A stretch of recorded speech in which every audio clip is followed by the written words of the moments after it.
Hello കൂട്ടുകാരെ, നമുക്കിന്ന് ഈ വാഴപ്പിണ്ടി ഒന്ന് തോരൻ വെച്ചാലോ? എല്ലാവർക്കും അറിയാവുന്നതല്ലേ, നല്ലതല്ലേ വാഴപ്പിണ്ടി. ഞാൻ സ്റ്റൗ കത്തിച്ച് പാത്രം വെച്ചിട്ടുണ്ട്. കടുക് വറുക്കാൻ വെളിച്ചെണ്ണ ഒഴിക്കുവാണ്.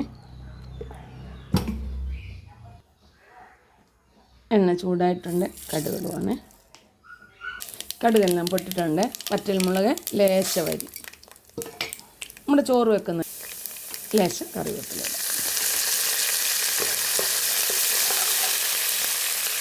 നമ്മുടെ അരിയെല്ലാം ഒന്ന് മൂത്തിട്ടുണ്ട്, കടുവെല്ലാം മൂത്തിട്ടുണ്ട്. മഞ്ഞൾപ്പൊടി ഇടുവാണ്.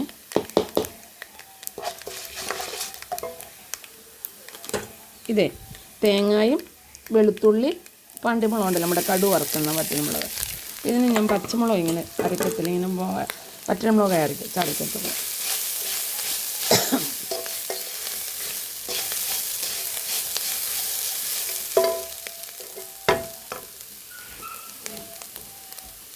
ആവശ്യമായ ഉപ്പ്.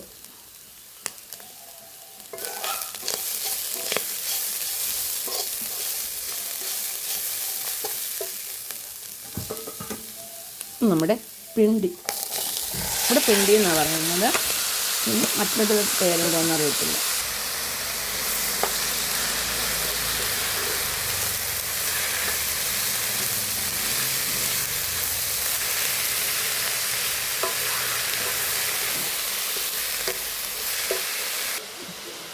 ഇത് നമ്മുടെ ക്യാരറ്റ് ഉണ്ടല്ലോ, ക്യാരറ്റ്,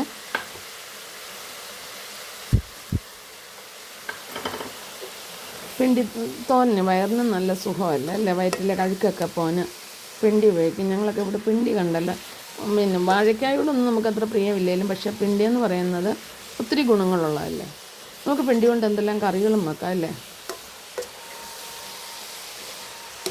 നമുക്ക് അടച്ചൊക്കെ ചെറു തീയിലൊന്ന് വെന്തോട്ട്, വെള്ളമൊന്നും വേണ്ടല്ലോ. നമ്മുടെ പിണ്ടിയും ക്യാരറ്റുമായിട്ടുള്ള തോരൻ റെഡിയായിട്ടുണ്ട്. ഇത് മാത്രം മതി നമുക്ക് ചോറുണ്ണാനല്ലേ. പിണ്ടിത്തോരൻ മാത്രം കൂട്ടി ചോറ് നല്ലതല്ലേ. അപ്പം നമ്മുടെ പിണ്ടിത്തോരൻ റെഡിയായിട്ടുണ്ട്.